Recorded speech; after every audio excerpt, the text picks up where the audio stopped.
Do you know एक ऐसा noun भी होता है जो सिर्फ वर्ब से ही बनता है, वो होता है जेरेंट। तो आज की क्लास में हम नाउन का ही एक स्पेशल रूप के बारे में जानेंगे। जेरेंट यानी जेरेंट क्या होता है, इसका यूज कैसे होता है। हेलो दोस्तों, मेरा नाम है नारायण और मैंने आप लोगों को लास्ट वीडियो लेक्चर में नाउन क्या होता है, नाउन के ऑल टाइप्स के बारे में बताया था। यानी proper noun, common noun, collective noun, abstract noun और मटेरियल नाउन, इन पांचों नाउन के बारे में बताया था। अगर आपने अभी तक वो वीडियो नहीं देखा है तो एक बार जाकर के उसे जरूर देखना, मैं लिंक डिस्क्रिप्शन में दे दूंगा। आज की वीडियो में हम जेरेंट के बारे में जानेंगे। यानी जेरेंट जो है एक नाउन का ही पार्ट है और ये बहुत इंपॉर्टेंट है, ये कॉम्पिटिटिव एग्जाम में मोस्टली पूछे जाते हैं। तो जेरेंट क्या होता है उसके बारे में हम जान लेते हैं कि क्या होता है। चलते हैं। जेरेंट यानी क्रियावाचक संज्ञा। जब किसी वर्ब में आईएनजी लगाकर उसका यूज नाउन की तरह किया जाता है उसे जेरेंट कहते हैं। यानी जब कभी किसी भी वर्ब में जब हम आईएनजी लगा देते हैं तो उसका जो होता है आईएनजी लगा करके नाउन के रूप में जो हम यूज करते हैं वो हमारा क्या कहलाता है, जेरेंट कहलाता है।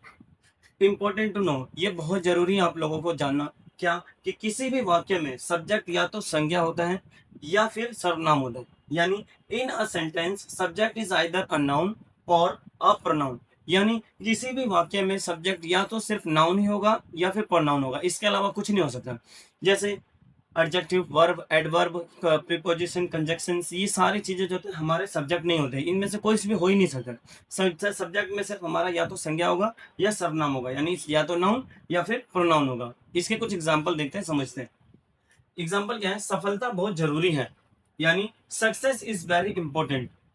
सब देखो, यहाँ पे सक्सेस जो है वो हमारा क्या है, सब्जेक्ट है। अब सक्सेस क्या है, सबसे पहले क्या है, ये नाउन है, प्रोनाउन है, एडजेक्टिव है, वर्ब है, एडवर्ब है, क्या है, सक्सेस क्या है, एक नाउन है। नाउन में से कौन सा पार्ट, नाउन का अब्स्ट्रैक्ट नाउन है या फिर ये कॉमन नाउन है, प्रॉपर नाउन है या फिर कलेक्टिव नाउन है, कौन सा नाउन है। तो ये क्या हमारा अब्स्ट्रैक्ट नाउन है। कैसे, अब्स्ट्रैक्ट नाउन हमारा वो नाउन होता है जिसको हम ना छू सकते, ना देख सकते, ना कुछ कर सकते हैं। मैंने आपको लास्ट वीडियो में बता रखा है। तो यहाँ पे जो है सक्सेस जो है हमारा क्या है, एक अब्स्ट्रैक्ट नाउन है। एक और एग्जांपल देखते हैं, अयांश। अयांश मेरा बेटा है, यानी Ayansh is my son. Ayansh क्या यहाँ पे सब्जेक्ट है और अयांश क्या नाम है। और प्रॉपर नाउन हमारा क्या होता है, नाउन, नाम होता है। तो ये हमारा क्या है, एक प्रॉपर नाउन है, यानी अयांश हमारा यहाँ पे नाउन कहलाएगा। अब वह मेरा बेटा है, यानी ही इज माई सन। अब यहाँ पे ही जो है, ही वो क्या है, ये हमारा क्या है, एक प्रोनाउन है। प्रोनाउन वाले लेक्चर में मैंने आप लोगों को बता रखा है कि ही, सी, इट, वी, यू, दे, कुछ भी होता है, ये हमारा क्या होता है, प्रोनाउन होते हैं। तो यहाँ से ही जो है ये हमारा क्या है, प्रोनाउन है। यानी यहाँ पे भी सब्जेक्ट जो है वो प्रोनाउन है। इधर सब्जेक्ट संज्ञा था यानी सर्वनाम, नाउन था, और यहाँ पे भी सब्जेक्ट जो था वो नाउन है। यानी सब्जेक्ट में हमारा सिर्फ या तो नाउन होता है या फिर सब प्रोनाउन होता है। एक और एग्जांपल देखते हैं हम। अब देखो यहाँ पे क्या है, पढ़ना अच्छी आदत है, यानी reading is a good habit.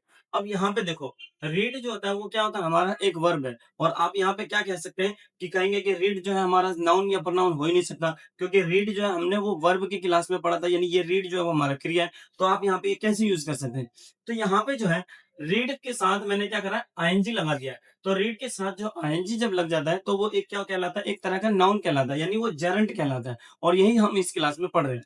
तो यहाँ पे क्या हुआ कि रीडिंग क्या है, यहाँ पे सब्जेक्ट है और इट इज अ जेरेंट। ये क्या हमारा जेरेंट है, यह एक क्रियावाचक संज्ञा है। इसके और भी एग्जांपल देखते हैं हम।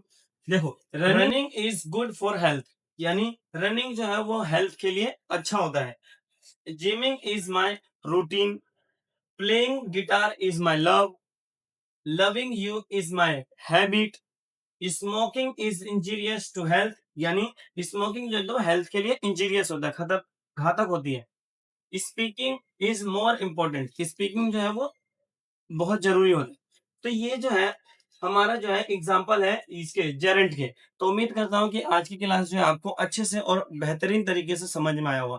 अगर आपको जेरेंट अच्छे से समझ में आ गया हो तो आप कमेंट में लिखें आई लव इंग्लिश, और वीडियो को लाइक करें, सब्सक्राइब करें और अपने दोस्तों के साथ शेयर जरूर करें। मिलते हैं नेक्स्ट वीडियो में, तब तक के लिए हंसते रहो और मुस्कुराते रहो, साथ ही साथ इंग्लिश पढ़ते रहो।